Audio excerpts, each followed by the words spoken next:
အဲ့တော့အကိုကမနေ့ကထည့်ပေးတဲ့ဟာမှာအပေါ်ကအဝါလေးပဲပြီးသေးတာပေါ့နော်ဒီ hours excavation retaining wall ရပြီးသွားဟာကိုကြတော့အကိုတို့ဒီမှာ WBS မှာ sorry MNL မှာသွားကြည့်လိုက်ဟာကိုပေါ့နော်ဟာကိုမှာအကိုတို့ဘယ်လောက်ပဲရှိလဲဆိုရင်ဒီမှာ136ဟာကိုဆိုပြီးတော့ footing ဆိုပြီးတော့ slide ဟို structure ပြီး slide ထိုးပြီးကြည့်လိုက်တယ်ဒီမှာအကိုတို့4ယောက်ပဲရှိတော့ပေါ့ဒါတရက်ပဲယူတာပေါ့နော်ဟုတ်လားတရက်ဆိုတဲ့ကဏ္ဍမှာကိုတို့ကလူဝင်ကဒါလေးနဲ့သွားပြီးတရက်သွားလို့မရအောင်တရက်သွားလို့အဆင်မပြေနော်မပြေတဲ့ခါကျသူ့ကိုဘာနဲ့တွဲတာလဲလို့ဟာကိုနဲ့ link component နဲ့သွားတယ်ဟုတ်ပြီနော် link component သွားတော့ link component ဒီမှာကြည့်ခုနက9ယောက်ကွာအခုကြည့်လိုက်တဲ့အခါဒီကောင်ကဘယ်လောက်လဲဆိုရင်ဟောဒါဒီကောင်ကဘယ်လောက်လဲဆိုရင်ဒီမှာဟိုဟာရှိတယ်6ယောက်9ယောက်ပဲထားတော့ကွာ9ယောက်ပဲ9ယောက်ပဲ12ယောက်ဆိုတော့ကွယ်အကိုတို့ကဘာလုပ်လဲတခါလေးလုပ်တယ်လို့ပြောချင်တယ်ပေါ့တရားဟုတ်ပါတော့ဒါကြောင့်မလို့ကိုကဒီမှာဒီ duration ကတော့တရက်လို့ထည့်တယ်ကိုတို့ကဒီမှာ day နဲ့ပဲသွားမှာနိုင်နဲ့သွားလုပ်မယ်ဆိုရင်ပို့ပြီးတော့ရှုပ်ထွေးသွားမယ်ပြောချင်တဲ့သဘောတရားเนาะအဲ့တော့သူ့ကိုတို့ကဘာလုပ်လိုက်လဲဆိုတော့တခါတည်းတရက်ထဲနဲ့ပဲလုပ်လိုက်တယ်တရက်ထဲနဲ့ဘယ်လိုလုပ်တာလဲလို့မေးရင်ကိုချိန်ပြတာကြည့်เนาะ set structure က sorry our excavation ဒီမှာတူးပြီးတော့ ဟကိုရိုက်တယ်ပေါ့เนาะ sorry ဟကိုရိုက်တယ်ဒါတရက်လို့ပြောလိုက်တယ်ပြောလိုက်ပြီးတော့ကိုတို့က link concrete ကိုအဲ့ချက်မှာပဲနောက်မှဆိုဖြစ်တဲ့ကြောင့်ဒီကနေပြီးတော့ဟိုတူစမယ်ဆိုရင် equal ခောက်ပြီးတော့စရက်ကိုခေါ်ပြီးမှစမယ်ဆိုရင်ဟာဒီက antic ကို +1 ပေါင်း +1 ပေါင်းဆိုရင်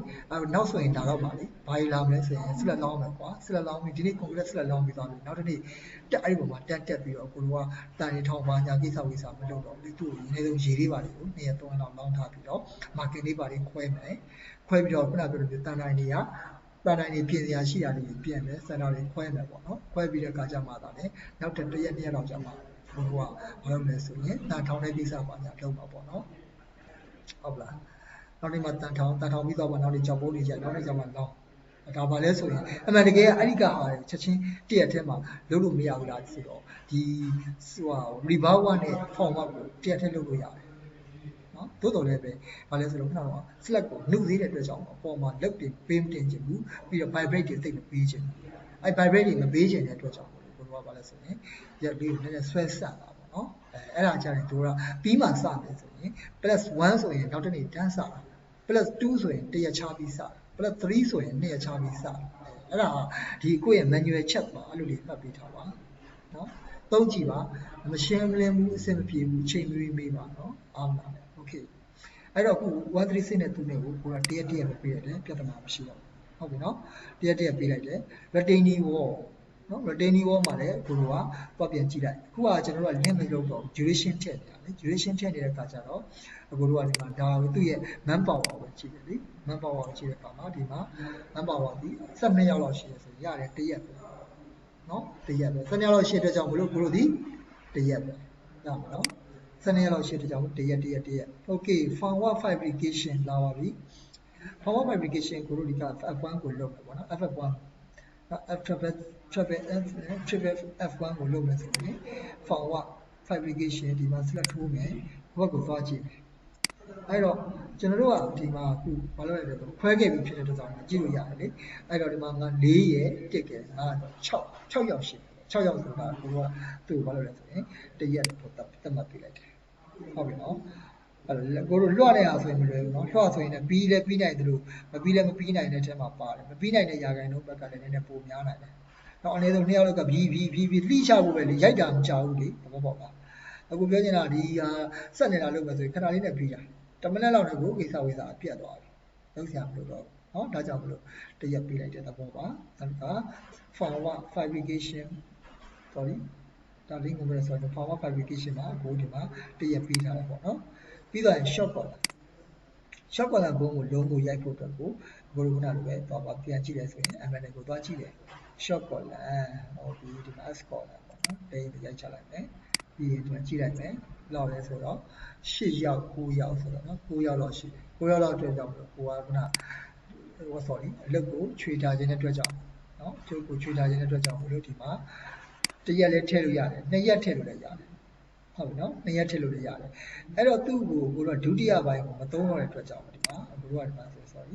MNL မှာကိုတို့ဒုတိယပိုင်းမသုံးတော့ ပေါ်လာတော့တေချာလဲကွာအနည်းဆုံး3ချိန်တော့သုံးရတယ်တက်တက်ရဲ့သုံးဘာကြောင့်လဲ short collar ဖြစ်တဲ့အတွက်ကြောင့်သူ့ကိုအကိုတို့ကနေလားငါလားအပေါ်က long collar တွေလိုမျိုးချုပ်ဆရာပြူကြတယ်တိတ်လောက်ဆရာမလိုဘူးเนาะအဲ့ချုပ်နေရအစားကိုပြမယ်ဟုတ်ပြီเนาะ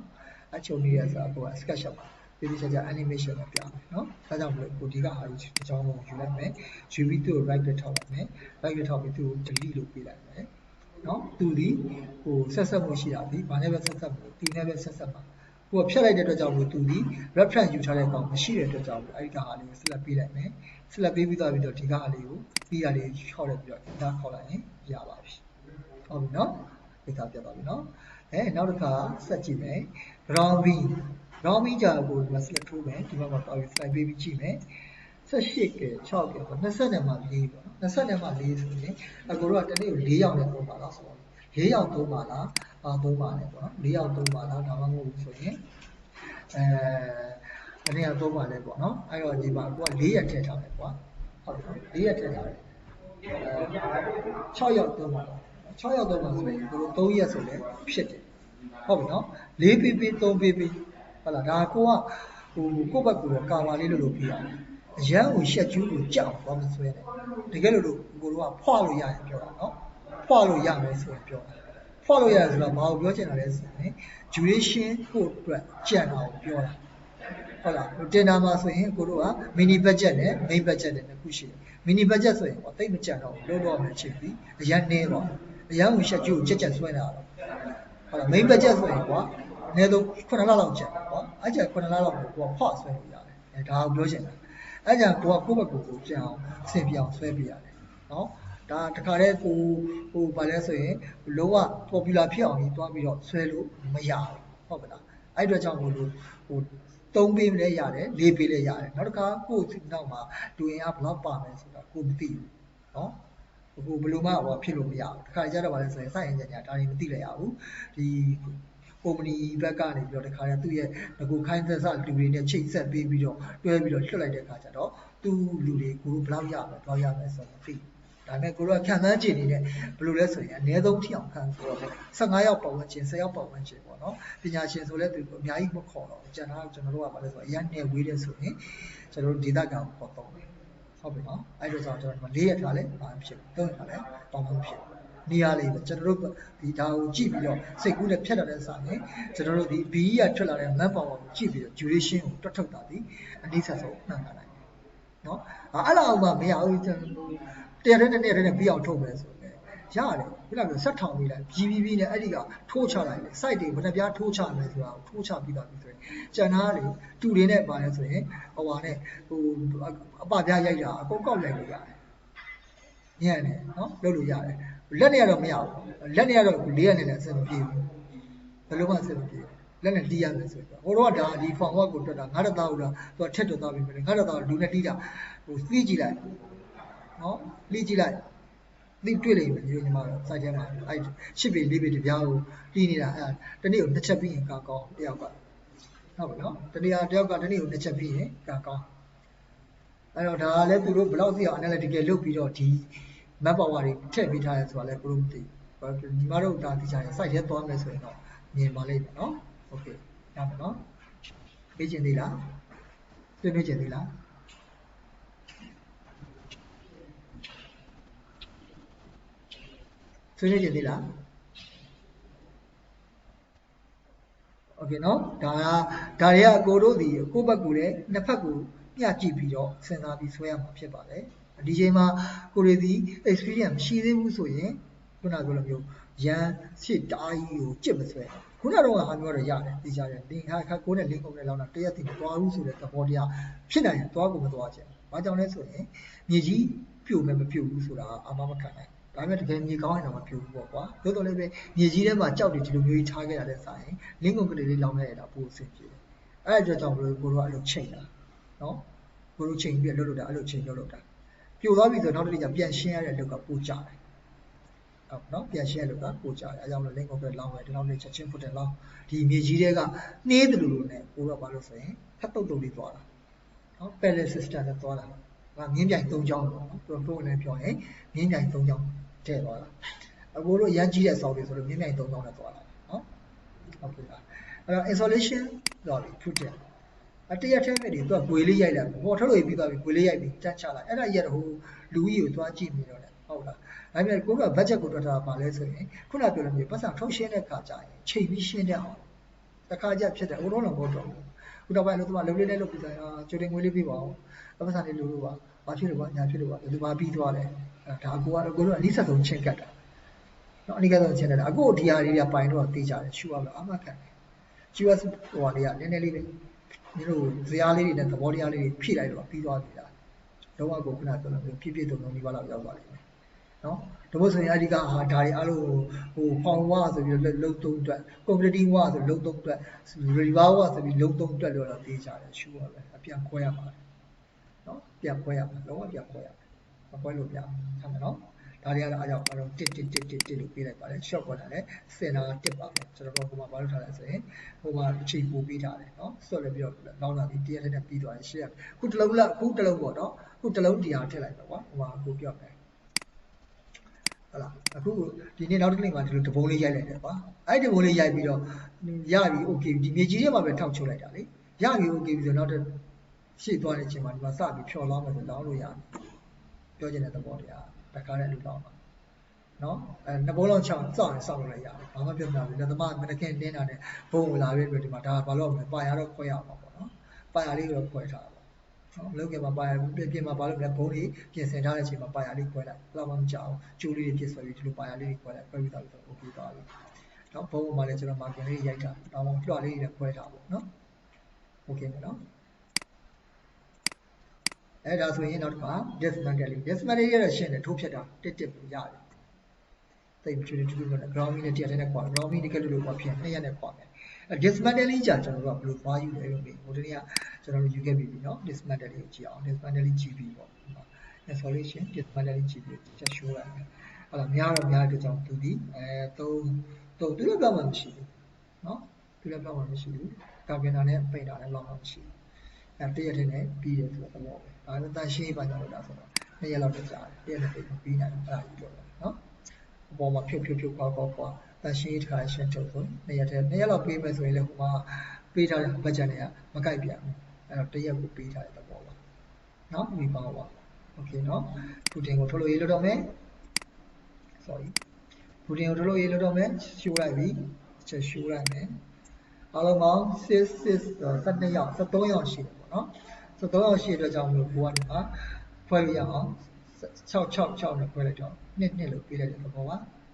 ဟုတ်ပြီနော်ကော်လန်လည်းအလိုပဲဒီမှာကြည့်ရတယ်ကော်လန်တွေလောက်တဲ့အခါကျရင်လည်း S ကော်လန်ကျွန်တော်တို့က river တွေမှာဖွဲပြီးတော့မတင်ကြလို့ yellow book မှာဖွဲထားပြီးသားပါဒီမှာလည်းဘယ်လောက်ရှိရဲဆိုရင်17ယောက်ရှိရမှာ9ယောက်ဆိုတော့10ယောက်ဆိုရင်10ယောက်ပတ်ဝန်းကျင်ရှိတာပေါ့နော်10ယောက်ပတ်ဝန်းကျင်ဆိုတော့ကိုဒီမှာပါပေးထားတယ်ဆိုရင်2ယောက်ပေးထားတယ်ဟုတ်လား2ယောက်ပေးထားတယ် ground beam နော်ကျွန်တော်ပေးလိုက်တဲ့ဟာတွေဒီစိတ်ကူးရင်ပြီးတော့ဟောဖြစ်တာမဟုတ်ဘူးဒီဟာကိုကြည့်ပြီးတော့ကျွန်တော်ဘာလုပ်လာလဲဒီမှာလောက်ရှိရဆို14ယောက်ရယ်14ယောက်ဆို20နဲ့မှာ8ယောက်ဟုတ်ပြီနော်28ယောက်ဆိုတော့ခွန်လေးဒီ28 9ယောက်လောက်လုပ်မယ်ဆိုရင်တော့ခွန်လေးဒီ28နော်အဲ့တော့9ယောက်လောက်ပေးထားတယ်ဝဲနေရအများကြီးရိုက်ရမှာနော်ဝဲအများကြီးရိုက်ဝဲရိုက်တာကြာတယ်ချီနော် installation ပူတင်နေတရက်ပဲသူကလုံထားလိုက်ပြီနော်တရက်ပဲပြီးရင်နောက်က one to go concrete လဲကျွန်တော်တို့ concrete ကတော့များသောအားဖြင့်တရက်ပဲစဉ်းစားပါအဲ့ဒါမှလိုအပ်တဲ့လူကြီးကိုရှာဖွေပါလောင်းပါမဖြစ်နိုင်မဖြစ်ပါမဖြစ်နိုင်တဲ့အဆုံးမှာဖြစ်ဟုတ်ပြီနော် retaining wall ကိုကြည့်မယ် retaining wall ဟုတ်ပြီနော် retaining wall RW1 ကြည့်လိုက်မယ်ကျွန်တော် show လိုက်ပြီလောက်ရှိသွားတယ်ဆိုရင်18ယောက်ပဲ18ယောက်ပဲ25ယောက်ဆို26 40နဲ့မှ3ပေါ့နော်43ဆိုတော့ကျွန်တော်တို့စဉ်းစား43ဆိုတော့တရားအုပ်စီရပါညာလဲဆို43ဆိုတော့85ဒီ40ဟောအဲ့လိုထည့်တာဟုတ်ပြီနော် sorry ဟုတ်တယ်85ဟုတ်ပေါ့ဟုတ်တယ်ပါပဒိနီဘော85ဒီအနည်းဆုံး900လောက်ချ85ဒီ40အဲ့တော့9လောက်တော့ထည့်ဟုတ်ပြီနော်ရမယ်နော်9လောက်တော့ထည့်နော်9လောက်ထည့်မယ်ပြီးတာနဲ့ကျွန်တော်တို့ compacted filling ပေါ့ compacted filling ကိုကြည့်မယ်နောက်ဆုံးကဘယ်လောက်ရှိလဲကြည့်မယ် သူက9ရောက်9ရောက်9ရောက်ဆိုတော့ကျွန်တော်လူ10ရောက်သုံးမယ်ဆိုတော့အားလို့ရပြီလဲဆိုရင်ဒါကြီးကိုဖြည့်လို့ရပါပြီနော်လူ10ရောက်သုံးမယ်ဆိုတော့ဒါကြီးကိုတင်နေတယ်ဖြည့်လို့ရသွားပြီအဲ့တော့ကျွန်တော်တို့ရဲ့ဟာဒီနောက်ဆုံးအလုပ်တွေကြည့်လို့ဒီလုပ်တွေဘယ်လောက်ထိရောက်သွားလဲဆိုရင်ဒီမှာအားလုံးပေါင်းကျွန်တော်ဒီမှာကြည့်လို့ရတယ်ဆိုရင်80နဲ့မှာ9ရက်ကြာနော် foundation တက်ဖို့ပေါ့ substructure ပြီးဖို့နော်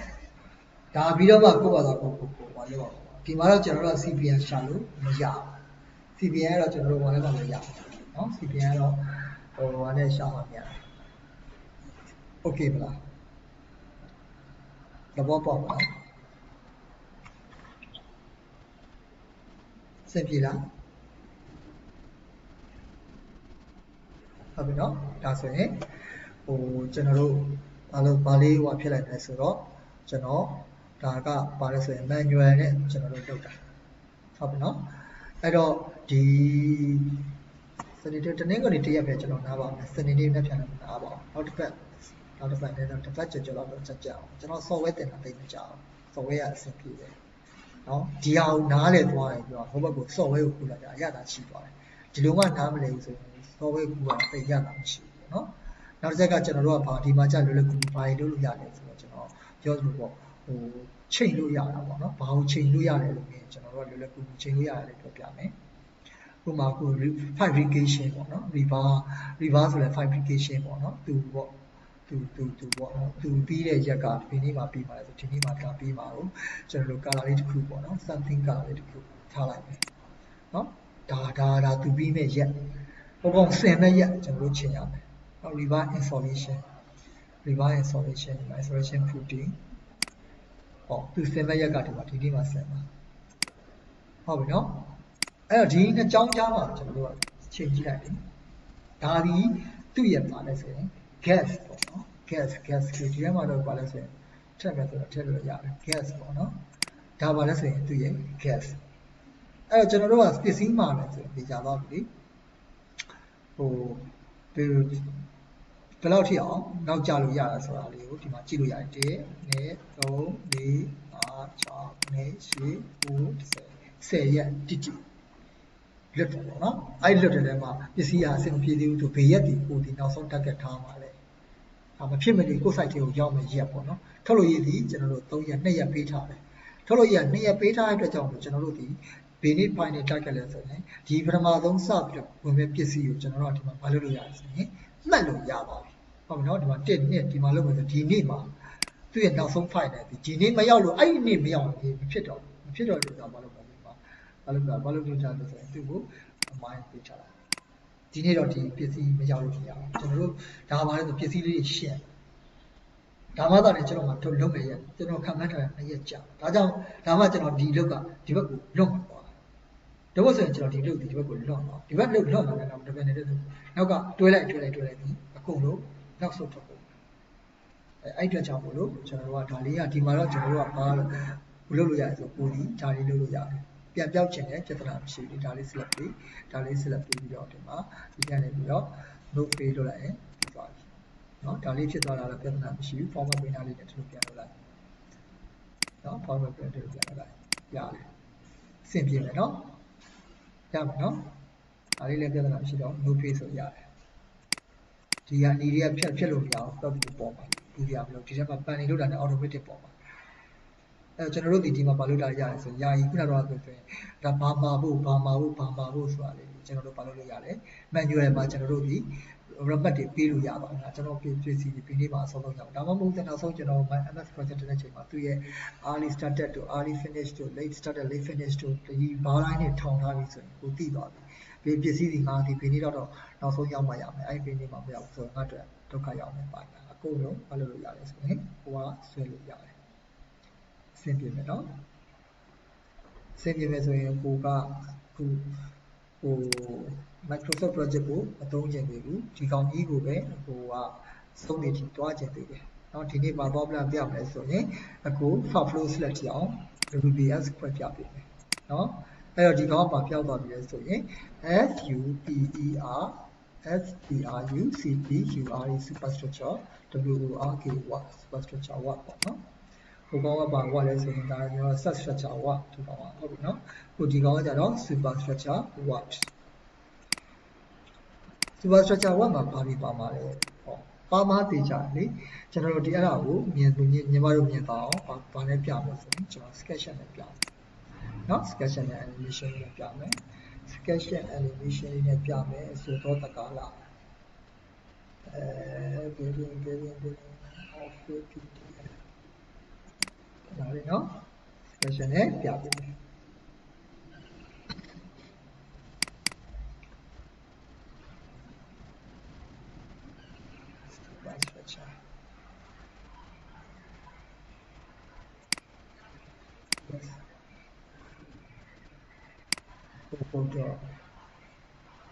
ပေါ်တော့သူကဘာရှင်းအမြင့်နဲ့ပဲသူကဘာရှင်းအမြင့်နဲ့ပါလားလို့ဆိုအမှန်ပေါ့ပွင့်တာပေါ့မပွင့်ရမရှိဘူးနှစ်ပိုင်းလောက်ထားလိုက်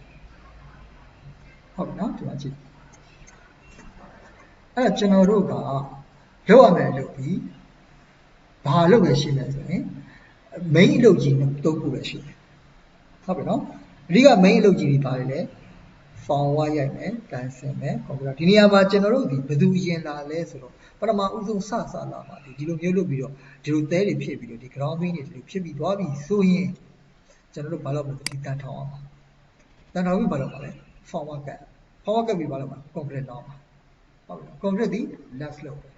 ဟိုနှစ်ကောင်ဒီအပြောင်းလဲရှိဘယ်သူမှအရင်မဟုတ်ဘူးဘယ်သူမှမရင်လုပ်တင်တာပေါ့သူ process နဲ့သူပါသူကအရင်ငါကရင်သူအရင်ငါရင်ဒါမျိုးလေးတွေရှိတယ်ဟုတ်ပြီနော်အဲ့လိုလေးတွေရှိတဲ့အတွက်ကြောင့်မလို့ကိုတို့ကအခုလောက်အောင်မဲ့အလုပ်ကြည့်ပြီးတကယ်တမ်းဒီမှာချပြီးတော့စဉ်းစားလိုက်မယ်ဆိုရင်ကိုတို့လောက်အောင်ပါဒီပထမဦးဆုံး REBAR rebar ဟုတ်ဆိုရင် REBAR rebar ရှင်းနော် rebar ရှိပြီးသွားပြီဆိုရင်ဘာရှိမှာလဲနောက်တစ်ခါ rebar ပြီးရင် FORM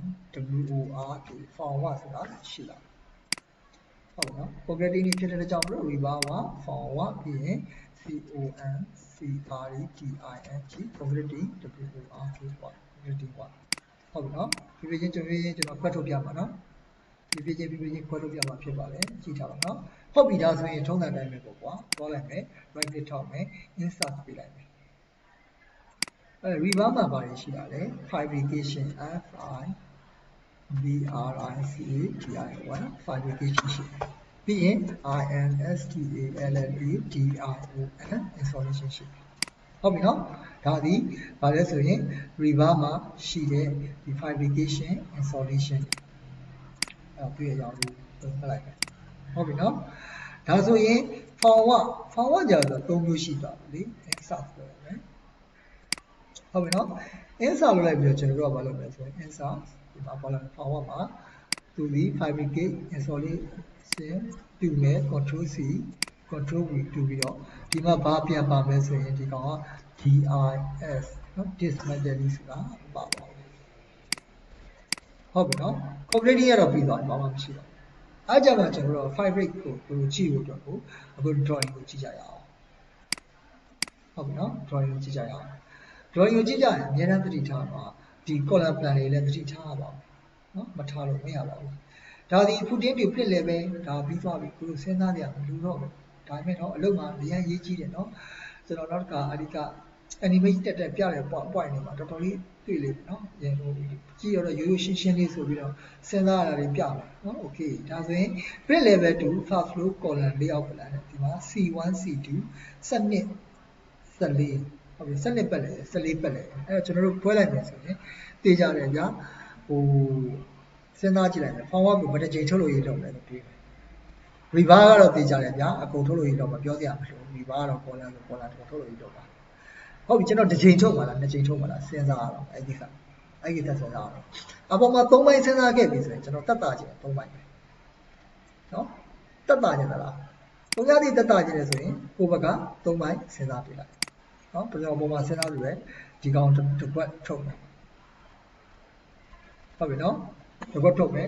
ပြီးထုတ်ပြီးနောက်ပြန်သွားတဲ့အချိန်မှာလိုအပ်တဲ့ပါလေးလဲဆိုရင်ဒီမှာအပိုင်းဒီပိုင်းထပ်ထုတ်လို့ရလို့ပြလိုက်လိုအပ်တဲ့ကျွန်တော်တို့ဒီကဟိုထုတ်လို့ရတစ်ခုထုတ်ပြလိုက်ဘာလို့လိုမလဲပေါ့နော်ဘေးဘုံကြောက်ဘုံလိုမလဲပေါ့ အဲ့တော့အများဆုံးနဲ့ကျွန်တော်တွက်မယ်လို့ပြောထားပြီနော်အဲ့တော့သူ့ကိုဒီကအများဆုံးနဲ့ထုတ်လို့လိုက်ဒီကောင်လည်းတွက်သွားပြီလေသူ့အတွက်လည်းတွက်သွားပြီအစင်းကြည့်တယ်ဟုတ်ပြီနော်ဒီမှာ8833တော့လိုက်တယ်ဟုတ်ပလားအဲ့တော့ကျွန်တော်တစ်ချိန်ပဲထုတ်လို့ရတော့ဟုတ်လားတစ်ချိန်ကိုထုတ်လို့ရလို့အဲ့ဒီအတွက်ကြောင့်မလို့သိကြတယ်ကျွန်တော်ကအဲ့တော့ထုတ်လို့ရအများကြီးလုံးတင်လားမလုံးတင်လားဆိုအများကြီးလုံးရင်ဘာဖြစ်တစ်ကတော့ထောက်လိုက်ရတယ်ဘာကြောင့်လဲဒီကောင်လေးပတ်ချုပ်ကိုထွက်လိုက်ရတာမမြန်ချင်းတော့ချပေါ့နော်မမြန်ချင်းတော့ဆိုမြန်ချင်းတော့အပေါ်ရောက်တဲ့ခါကြည့်ကြအောင်အပေါ်ရောက်တဲ့ခါကျတော့ဘာဖြစ်လဲဆိုစက်နှစ်ပတ်လေးတွေကကုန်းပြန်သုံးလို့ရတယ်ဘယ်သူတွေကကြံခဲ့ပါလဲဆိုရင်အဲ့ဒီက14ပတ်လေးတွေကသွားပြီဒါကြောင့်မို့ကျွန်တော်ကဟိုလုပ်ချင်တာနော်ဘာကြောင့်လဲဆိုရိုက်ပြီးပြန်ခွာရင်အကောင်းရဖို့ဒါတိုင်းတော့နေမကောင်းရင်တော့ဝါနော်ခွာပြီးတော့နာတာပေါ့ကွာဒါကြောင့်ဘိုးကဘာလဲဆိုရင်အဲ့14ဘုံတွေကိုအောက်ပါတယ်တခါတည်းအိစပြတ်သွားတန်အောင်သုံးလက်ချင်တဲ့ကြောင့်လူလုပ်ချင်တာကြောက်ရတယ်လို့လည်းမကြောက်ဘူးအဲ့ဒါသတိထားနော်အများကြီးချုပ်ပြရမှာထိုင်ဆောက်ပြီးကြာတယ်လောင်းရလာတယ်ကြက်ပဲနော်ကိုယ်ဝင်လည်းပြောရတယ်လောင်းရလာလည်းလွတ်လည်းမရှိတာဒါကြောင့်ဘိုးကတော့3 portion စဉ်းစားမယ်3 portion မှာ fabrication ကိုအပေါ်အတိုင်းပဲ1 portion နဲ့စဉ်းစားမယ်ကြောက်နော်တစ်ပိုင်းနဲ့စဉ်းစားမယ် fabricate ကိုတစ်ပိုင်းစဉ်းစားမယ် right click ထောက်မယ်အဲ့တော့ကြည့်လိုက်တော့ကိုတို့က column ရှိနောက်တစ်ခါပါရှိဦးမယ်ဆိုရင် column ရှိတော့လည်းပါရှိမယ်ဒီမှာဒီကြပြီလေ column ရှိမယ် stair ရှိမယ် flowing and slash ရှိမယ်ဒါပဲဇာတ်ဘာမှမရှိဟုတ်ပြီနော် column ရှိမယ် stair ရှိမယ် flowing ရှိမယ် column အညာကတစ်ပိုင်းလေးပဲရှိတဲ့ကြောင့်လို့ကိုတို့ဒီမှာ3ကြောင်းကိုကို right click ထောက်ပြီးတော့ insert ပေးလိုက်ဟုတ်ပြီနော် column column ဟုတ်ပြီနော် column ကိုပါတော့ပြော s column fabrication တွေဘာအောင်နဲ့ပေးခဲ့လဲနဲ့အောင်နဲ့ပေးခဲ့တယ် okay ဒီကောင်တွေကိုနဲ့အောင်နဲ့ပေးခဲ့တာပဲ sorry နော် fabrication နဲ့အောင်နဲ့ပေးခဲ့တယ် fabrication ဟောကရောက်ဟုတ်ပြီနော်အဲ့တော့အခုတို့ဒီမှာ column မှာပါရှိလဲဆိုရင်ထုတ်လို့ရလို့ပါသည်အပေါ်မှာလို့ရလို့ပဲဘယ်လိုထုတ်လို့ရလို့လဲဆိုရင်ဒီတိုင်းလေးပဲထုတ်လို့ fabrication ဒီမှာ column fabrication လေးပါ forward fabrication ပါ fs မှာဒီမှာဒီမှာ fsc1 နော်ဟိုမှာဒီမှာလေးပဲ2ပါလို့ထုတ်လို့ရမယ်တော့ထုတ်မယ်ဆိုရင်ခုနကကိုပြောလို့ပြန်ချိန်အောင်နော်forward fabrication ကိုပြောလို့ပြန်ချိန်အောင် forward footing column forward အခုဆိုကိုတို့ဘယ်လိုရေးမလဲဆိုရင်forward fabrication ဟုတ်လား LC long column ပေါ့နော် dash 1 okay မယ်နော် forward ပြီးအဲ့ဒါပြီးသွားရင်ဘာထုတ်လို့ရလို့မလဲဆိုရင် forward ပြီးအဲ့ဒီက column ပြီးသွားရင်ဘာလုပ်အောင်လဲကြည့်ခဏ insert ဖြည့်လိုက်မယ်နော်ဘာဖြည့်ရမလဲဆိုရင်ကြည့် stair stair stair sorry stair ရှိတယ် stair ပြီးရင်မရှိမှာလဲဘာမှမရှိတော့ဘူး stair ပြီးရင်နောက်ထပ်ရှိမှာ flowing and slash ဒီသုံးပိုင်းပဲရှိတယ်ဟုတ်ပြီနော် f l o o r flow b e a n b and s l a b slash ဒါဆိုဒီကောင် column ကိုမထည့်ဘူးဆိုလဲတခုတည်းဆိုတော့ delete ဖြတ်လိုက်တော့ဘာမှပြဿနာမရှိတော့ဘူးဒီလိုသုံးခုလုံးဒီ fabrication အောက်မှာရှိတယ်ဟုတ်ပြီနော် flowing and slash ပြီးတော့isolation ကြတော့ကိုယ်စဉ်းစားရပြီဟုတ်ပြီနော် isolation ကြစဉ်းစားရပြီremove sorry နော် sorry okay ပါခဏလေးနော်မှာပါ fabrication ဟုတ်ပြီနော် last page ပြန်ပေါ်လာတယ်နောက်ပါဆို isolation that's good okay ကောလာ so reverse sorry reverse control လို့ပြောပါတယ်နော် right click ထောက်မယ် insert လုပ်မယ်ကျွန်တော်ပြောပြီး3ပိုင်းလုပ်မယ်လို့ပြောထားတယ်နော် ff cl-2 ဟုတ်ပြီနော် ff cl-3 3ပိုင်းပိုင်လိုက်ပြီခုနကတော့ပုံထဲမှာပြပြီ stair ဆိုတော့သူရဲ့ stair ဆိုတဲ့ကောင်းကင်လေးတက်ချင်တယ်နော် stair stair မနေ့ကဆရာမကုတ်လေးပိုင်းတော့သင်ပြတော့နော် အတူတူပဲဒါထားခဲ့တာကုတ်ထားခဲ့ဆိုတာနော်အဲ့တော့ forward ဖြစ်တဲ့ကြောင့်လို့ F fabrication ဖြစ်တဲ့ကြောင့်လို့ F forward fabrication stair ဖြစ်တဲ့ကြောင့်လို့ ST ဒါပဲနော် FF ST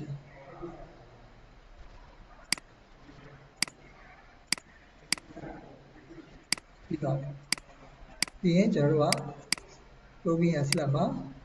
အောက်ကနေပဲထည့်လိုက်မယ်။ဘာထည့်မလဲဆိုရင် probing and slab မှာ forward fabrication ဟဲ့လား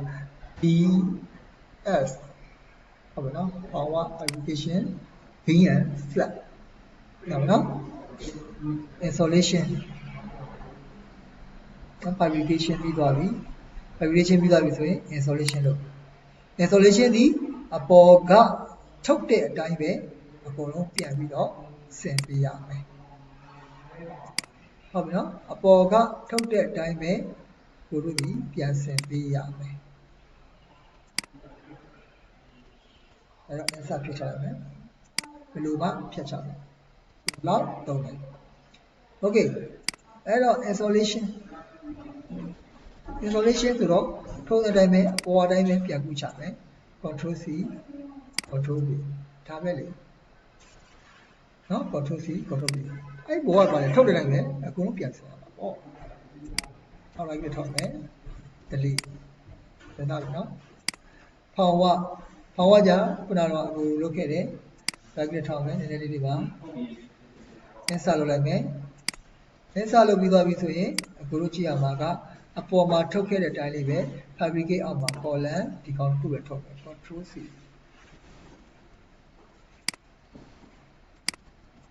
ဒါနော် forward fabrication forward ဆိုတော့ဒီမှာအောင်ဆိုဒီကောင်လေးကဒီ color ပေးမှာဟုတ်နော် forward fabrication ကအဲ့ရောက်column ဒါမှမဟုတ် column ပြီးသွားပြီဆိုရင်ထုံးတဲ့အတိုင်းပဲ stair တော့ထုံးပါပဲ stair flow slack ကတော့ညင်းလို့မရဘူးဒါကဒီလေးချောင်းကထုတ်ကိုထုံးပါဖြစ်လို့ဆိုတော့1 2 3ပဲရှိသေးတယ် back ထောက်မယ် insert ပေးမယ် insert flow ဟုတ်ပြီနော်ဒါဆိုပေါ်ကနေတော့ဒီမဲ့ river မှာဒီမှာ stair ရဲ့ဒီမှာဟိုပါရဲ့နော် control C control V ရမယ်နော်ဒါဆို probing and slab ပြီးသွားအောင်နော်ဒါပါတော့လည်း fabricate လို့ fabricate ပြီးသွားရင်ဒီမှာ insulation ဟုတ်ပြီနော် insulation ဆိုတာကတော့ဘယ်သူနဲ့သွားတူလဲဆိုရင်အပေါ်ကကျွန်တော်တို့ stair နဲ့သွားတူတယ်နော်အပေါ်ကဘာနဲ့သွားတူလဲဆိုရင် sorry အပေါ်ကဒီကဟို river center နဲ့သွားတူပဲလေနော်ဟုတ်လားဒီမှာ insulation probing and slab insulation မှာ column ဟုတ်လား column stair ဒီမှာ probing and slab ဒါတွေအားလုံးကို control C နော် control V လို့ပြလိုက်ရင်ဒါဆိုရင်အကိုလိုပါရသွားလို့ဆိုရင် fast flow တစ်ခုလုံးကိုရပါပြီရသွားပြီဒီမှာကြံနေတာလေးပါလဲဆိုရင်ဆင်သလောက်ဘာလုပ်ရမလဲဆိုရင်ပြန်ဖြတ်ပေးရမယ်ဖြတ်တာဆင်သလောက်ပြန်ဖြတ်ပေးရမယ်နော် dismantle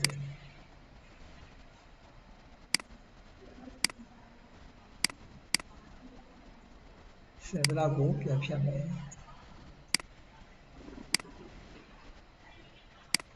နော်ဆင်သလောက်ပြန်ဖြတ်မယ် dismantle insulation ဟောဒါတွေအားလုံးဟုတ်ပြီဒီဟာတွေအားလုံးဒီ control C control V နဲ့အကုန်ပြန်ဖြတ်မယ်ပြန်ဖြတ်ပြီးသွားပြီဆိုရင်ကြေချသွားပြီလေနောက်ဆုံးကျန်တဲ့ကောင် concrete လောင်းလို့ဆင်သလောက်လောင်းအောင်ပေါ့ဗျာကျွန်တော်ပြောဆင်သလောက်လောင်းဟုတ်ပြီနော်ဖြတ်သလောက်လောင်းအောင်ဆင်သလောက်လောင်းအောင်မယ်ဖြတ်သလောက်လောင်းအောင်မယ်ပြန်နေပါလိမ့်မယ် control C ဒီမှာ control V လို့ချလိုက်ရင်ရပါပြီနော်ဒါဆိုရင်ကိုတို့ကပေါင်းပြီးသားဆိုရင်ပထမတစ်ထီအောင် WBS ပြီးသွားပြီအဲ့ဒါကိုဘာထဲမှာပြန်ထည့်မယ် MN ထဲမှာပြန်ထည့်ပြီးတော့ဒါတွေပြန်ခွဲမယ်ကျွန်တော်တို့ဒီဇာတ်တစ်ချက်ရပြီဆိုရင်ချုပ်မှန်မှန်ကလို့ရပါတယ်ဟို software တင်တာတန်တာရအေးလို့ပဲเนาะညောင်းတင်လို့ရတယ်မင်းအောင်တင်ရတယ်ဒါအောင်နားမလဲပဲနဲ့ကျွန်တော်ကိုအောင်တွားရင်ဘာမှသိအကျိုးမရှိ သိကျုံထူအဲ့တော့ကြောင့်ဒီကောင်ကိုအပြင်ပန်းခံပြီးတော့ဒုက္ခခံပြီးသင်ပေးတာဖြစ်ပါတယ်နော်ဒါအဲ့တော့တော်ရှိဝေးဟုတ်ပြီဘာလို့ညီမတို့ဘာလို့ရဆိုရင်အခုဒီတန်းပြီးသွားတယ်ပေါ့လားတန်းပြီးသွားပြီဆိုရင်ဒီမှာပေါ့နော်ဟုတ်လားအခုတော့ budget ချုပ်ချင်တယ်ပေါ့နော် budget ကိုချုပ်ချင်တယ်ဒီမှာတော့ကျွန်တော်တို့ကဒီဟာတွေတော့ခံမှန်းပြီးတော့ထည့်လိုက်တာပဲဒါတော့တစ်ခါလေးကျတော့ကျွန်တော်တို့ကအများကြီးပါရတယ်ရှိသေးတယ်နော် external what တွေဆိုတော့ prelim ဆိုပြီးတော့ဒီကဟောပါပါတယ် US လောကမှာခေါ်နေတဲ့စကားရပ်ပေါ့နော်ဒီ prelim ဆိုတဲ့ pre လုပ်ငန်းတွေအားလုံးထဲမှာဘာတွေပါတယ်လဲနော်ကျွန်တော်တို့ဒီကနိုင်ငံတကာဘွားတွေဆိုရင်ဘာတောင်းဆိုလဲဆိုရင်ပြောခဲ့ပြီးတယ် security ပေါ့နော် security gap တွေပါတယ်စောက်တာရုံလေးစောက်တာပြီးရင်ကိုရောင်လေးစောက်တာဒါတွေပေါ့နော်ဒါလိုရင်ကျွန်တော်တို့ကထည့်ရမှာမလိုရင်တော့ထည့်တယ်ပေါ့နော်လိုရင်တော့ဒါတွေကိုကန့်တွက်ချက်ပြီးချက်ကိုထည့်ရမှာမထည့်ဘဲနဲ့ကျွန်တော်တို့ကအကျွဲကုန်ကြစိတ်ကိုမသိရအောင်အကျွဲကုန်ကြစိတ်မသိဘဲနဲ့ကျွန်တော်လုပ်ငန်းတစ်ခုရဲ့အမြတ်စိုးကိုသွားပြီးတော့ချိန်ထိုးရှင်ထိုးလို့မရဘူးဒါပေမဲ့မြန်မာပြည်မှာတော့ဒါမရသေးဘူးရှုရတယ်နော်အဲ့တော့ဗီဒီယိုသွားမပေးနဲ့မရသေးဘူးပေတတိယမှာငါဘလောက်ပေးတယ်ဟိုပတ်စံလိုလာပေးပြီးဒီလိုမျိုးသူစနစ်တကျမသွားပဲနဲ့တတိဖြစ်တဲ့ကြောင့်လို့လူရင်ပေးမယ်ဒါပဲရောတော့သူထုတ်တာရတာမျိုးကိုလည်းသိရအောင်နော်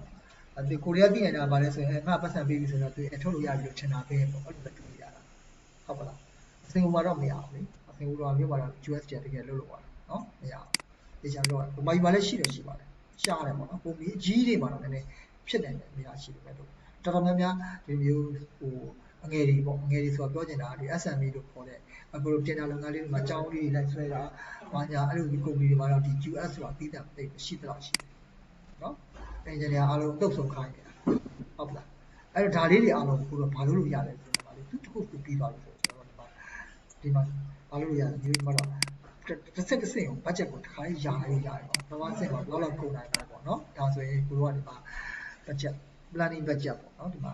PLA ဆိုတာ NNING planning BUDGET budget နော် planning budget ဒါလေးကိုယူမယ်။ format ပေးတာလေးကြီးတော့ဘဝစီရိုက်ချင်တယ်ပေါ့ sorry control Z ဒါလေးယူမယ်ရိုက်ချလိုက်မယ်ဒီထိပ်ကရိုက်ချင်တော့ဘဝဟုတ်ပြီနိုင်ငံရောက်တော့မှပြတော့အပီဟော planning budget enter ခေါက်နော် planning budget ဒီပါဆိုထုတ်လိုက်မယ်ဘာတွေပေါင်းပါလဲလို့ပဲလော်လေးပဲဘာမှမခက်ဘူးဟုတ်ပလားဘာမှမခက်ဘူးဒီ row တွေအားလုံးကိုကိုတို့ဘာလို့လဲဒီမှာပေါင်းချလိုက်ရမယ်တော့ဒီပိုင်ပေါင်းသွားမယ်မပိုင်မပေါင်းထည့်မသွားပိုင်ထည့်သွားလိမ့်မယ်ဟုတ်လားတော့ပေါင်းလာမသိနော်ပိုင်ဒီမှာကျွန်တော်တို့အသေးချာပြီခေါင်းစဉ်တစ်ခုကိုဒီမှာလုပ်လိုက်ပြီဆိုတော့ကျွန်တော်တို့ဒီကောင်ကမလိုတော့ဒီနေရာလေးကကျွန်တော်တို့ဒီက highlight ထားရတဲ့အတွက်ကြောင့်မလိုတော့အတွက်ကြောင့်ကျွန်တော်တို့ဘာလို့ဒီထိပ်ကနေပေါင်းချတယ်လေ submission ပေါင်းချလိုက်မယ်ဒီထိပ်ကနေလည်းကျွန်တော်ပေါင်းချမယ်ဆိုရင် submission ပေါင်းချလိုက်မယ်ဟုတ်လားပြီးပြီတော့ကျွန်တော်ဒီညာချင်းထိုးမယ်2 plus 2ဒါခေါ်လိုက်ကျွန်တော်တို့ကပါလဲဆိုရင်ဒီဟိုတဲ့ pre-lit အတွက် budget ဘယ်လောက်ရထားလဲ9သိန်းချင်းသွားတော့ဒါတော့ဘာမပါဘူးနော်ဘာပါတယ်ဘာရတော့မပါဘူးဟုတ်ပလားတခါလည်းပြောလို့ရတယ်ဟုတ်ပြီနော်ပြီးတော့မှကျွန်တော်တို့ကဒီ material မှာဆိုတော့ပြောစရာမလိုကျွန်တော်တို့ဒီမှာခွဲထားပြီးသားဖြစ်တယ်တိုတယ်ကဒီလောက်ရှိတယ်ဟုတ်ပြီ material ဒီလောက်ရှိတယ် labor ဒီလောက်ရှိတယ်ဟုတ်ပလားအဲ့လိုပဲဒီဘက်ကကောင်းတယ်ဘယ်လိုဘာလို့လို့ရလဲသူ့ရဲ့ဒီဟိုမှာလည်းကိုကဘာလို့လိုက်လို့ရလဲရှင်းပြလိုက်လို့ရတယ်ပေါ့နော်တကယ်လို့ဒီမှာ0တွေရှုပ်နေဆိုရင်ကိုယ်တိုင်ဇင်းရင်စရာလုပ်ပြီးသွားပြီဆိုရင်ဒါတွေရှင်းထုတ်လို့ရတယ်ကျွန်တော်တို့ကနောက်ဆုံးမှာဒီလိုတရိုးရှိနေကိုလုပ်လို့ရတယ်အဲ့တလို့ရှိနေဆိုရင်ကိုလို copy ကူးသွားပြီးတော့အလုံးလုပ်လို့ရတယ်ဒါတွေအားလုံးကိုဘာလို့လဲဖြတ်ထုတ်လိုက်တော့ပြဿနာမရှိတော့ဟုတ်ပြီလားနားလည်လားမသိဘူးနော်ဒါဆိုခုနက control Z ထားကျင်တယ်ထားလို့ရတယ်မထားကျင်တယ်ရတယ်ထားကျင်တယ်ရဆိုတော့ labor လိုမျိုးပါလာမယ်ဆိုရင်ဒီမှာ calc ထည့်ဝင်သွားအောင်ပေါ့နော်ဒီလိုထားကျင်တယ်ရတယ်ဟုတ်လားဒီမှာမထားခဲ့တယ်ပြဿနာမရှိဘူး auto send 0တွေရှုပ်တယ်ထားရတယ်ဆိုတော့မထားနဲ့ပေါ့နော် delete ပေါ့ရှင်းလားနော် delete ပေါ့ဒါမှလည်းဆို plan ဖြစ်သွားပြီအတွက်ပြကြောင်ဒါ plan နဲ့ပြီးတော့မှကိုယ်ကလိုအပ်တာကိုအဲ့လိုပဲဟိုယူပြီးတော့သုံးရုံပဲဟုတ်လားပြီးတာလေးကို control sorry အကြောင်းလေးမတူတဲ့ခါကျတော့လိုလိုက်တာလို့ကောက်ပါနော် plus ဒါပြီးကျွန်တော်တို့ရဲ့တစ်ဆင့်ချင်းရဲ့ planning budget ဆိုကျွန်တော်တို့ SCAS ဆိုတဲ့အခါကျဒါလေးသိဖို့လိုတာဒါတွေမသိလို့မရဘူး ဒါကတော့လုံးတုပ်နေတယ်တော့ကျွန်တော်တို့ဟိုမှာရှိတာပြီလားပြဿနာမရှိဘူးသို့တော့တစ်ဆင့်ချင်းစီသွားတဲ့ခါကျရင်တော့ပြီးဖို့လိုတယ်ဒါဆိုပတ်စံဘယ်လောက်မရတော့ကျွန်တော်တို့ခွဲလိုက်တဲ့ကျွန်တော်တို့ခွဲတဲ့အပြင်ဘာတွေသိလာနိုင်လဲဆိုရင်ဘတ်ဂျက်ဘယ်လောက်ကျပါလဲဘယ်လောက်ရရင်လိုချင်တာကျွန်တော်30လိုချင်တာငါ30တော့မရှိဘူး20တော့ကိုရွက်ပြီဆိုရွက်ပြီပဲအဲ့ဒါနဲ့စိုက်ထဲမှာအဆင်ပြေမလားမပြေလဲကွာကိုလေးဒါလေးဟိုဖြစ်အောင်လုပ်ပြီးတော့ရှင်းလိုက်ပါဆိုတဲ့ချိန်ကြရင်ကိုကဒါမျိုးလေးတွေလုပ်တတ်အောင်အခုလုပ်တတ်ခဲ့တာဒါကြောင့်ပဲနော်ဒါကြောင့်ဒါလေးကအများကြီးကိုကဲသွားတယ်နော်ရှင်းပွင့်လေးကိုပြောတာဟုတ်လားနော်ဟုတ်လားနောက်ဆုံးခုနကဆိုဒါလေးပြီးသွားပြီလေကျွန်တော်တို့ကပြဿနာမရှိဘူးလေ print ထုတ်ချင်တယ်ဆိုတော့မှဒီလိုအရှိကြီးထုတ်ဆရာမလို့ဗျာဒီကနေပြီးတော့ဒီလိုဟောမလုပ်လိုက်လေခဏဒီကြည့်အောင်မလုပ်လိုက်မယ်ဘိုးတို့ဒီကြည့်အောင်ဒီကြည့်အောင်ဒီမှာဟောလုပ်လိုက်လေ right click ထောက်ပြီးတော့ဟောတော့ပါ height column height ကိုလည်းရတယ်နော်ဒီကနေဒီကြည့်အောင်ဟောလုပ်လိုက်မယ်ဒီမှာဟိုကြည့်အောင်ဒီပါဒညာလေးဒါလေးထားပြီးတော့ right click ထောက်ပြီးတော့ဒီမှာခဏဟောလုပ်လိုက်မယ်ဆိုရင် height ဆိုပြောလိုက်ဒီမှာဘာဖြစ်သွားလဲကတ်သွားတယ်လေရှာလို့ရပါတယ်ဟုတ်ပါဒါလေး print ထုတ်ပြီးပေးလိုက်ရင်ကျွန်တော် budget ပေါက်ရထားပါလို့ဆိုတာအဆင်ပြေသွားတယ်ပြန်ပေါ်ခြင်းနဲ့ပါခတ်တယ်ပါမခတ်ဘူးညာလေး budget ထောက်ပြီးတော့ဒီမှာ high ဆိုပေါ်လာတယ်ဒီမှာပြန်ထွက်လာတယ်နော် high ဆိုဒီမှာ budget ထောက် high ကျော်sorry st sorry မှာဒီမှာဟုတ်ပါhigh ဘယ်လိုဖြစ်လာလဲ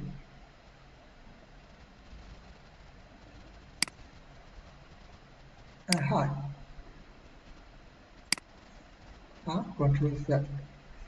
control z လာကြည့်ပြီတို့ဒီတော့ထောက်တော့နော်ဒါတော့နည်းနည်းကြည့်လိုက် YouTube မှာနည်းနည်းကြည့်လိုက်high တော့လို့ပြောလေကျွန်တော်ဒါမင်းညစမ်းမပြလို့လုပ်ကြည့်တာနော်high လို့လုပ်ပြီးတော့ဒါတွေအကုန်လုံးကိုလိုပါပြန်လုပ်လို့ရတယ်ဆိုရင်ပြန်လုပ်လို့ရတယ်ပြန်ဖော်လို့ရတယ်โอเคပါအခုကိုဒါခွဲပေးပြီးသွားပြီအဲ့ဒါအိမ်စာလေးအနေနဲ့လုပ်လိုက်ပါနော်အဲ့တော့ sorry ဒီဘက်ကိုကူးထည့်ပါဒါလေးတွေကိုဒီဘက်ကိုကူးထည့်ပါကူးထည့်အကိုကတော့ကူးထည့်ထားမယ်မပြန်ကြရင်တွက်ပြမယ်လိုက်ကြည့်နော်ဒါလေးကကျွန်တော် estimate တင်တာမဟုတ်ပြီမဲ့လို့ကျွန်တော် estimate ကိုဒါ analytical လုပ်ပြနေတာအဲ့ဒါလေးတက်မှအဆင်ပြေတယ်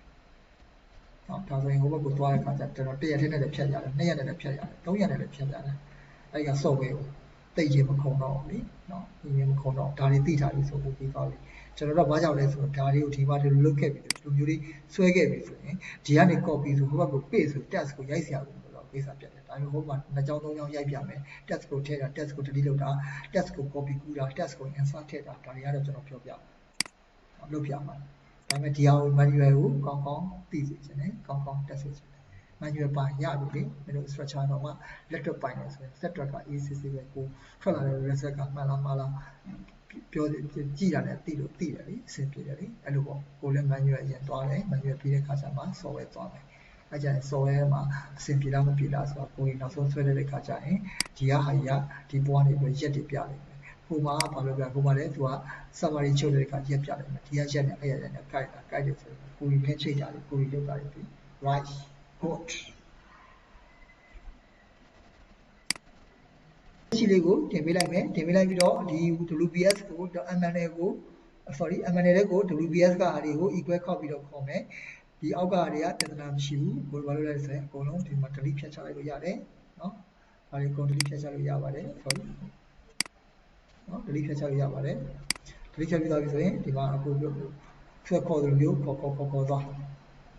ဟုတ်ပြီနော်ခေါ်သွားမယ်ခေါ်သွားပြီးရင်ဟိုမှာချုပ်မယ်ဒီဇာကြီးရပြီးရင်ပြီးတော့ envelope တွေလည်းညီမတို့ကြီးတို့တွက်ပြလို့ရတယ်နော်ဟုတ်လားရုပ်လုပ်ငန်းနောက်ကျတာနှေးတာတွေလည်းတွက်ပြလို့ရတယ်ရှုံးသလားမြတ်တာလည်းတွက်ပြလို့ရပါဒီသေးစိတ်မသိဘဲနဲ့ဆိုခံမှန်းရှုံးတယ်လို့မြတ်တယ်လို့လည်းဖြစ်နေပါနော်ဟုတ်လားโอเคမယ်နော်အားလုံး bye bye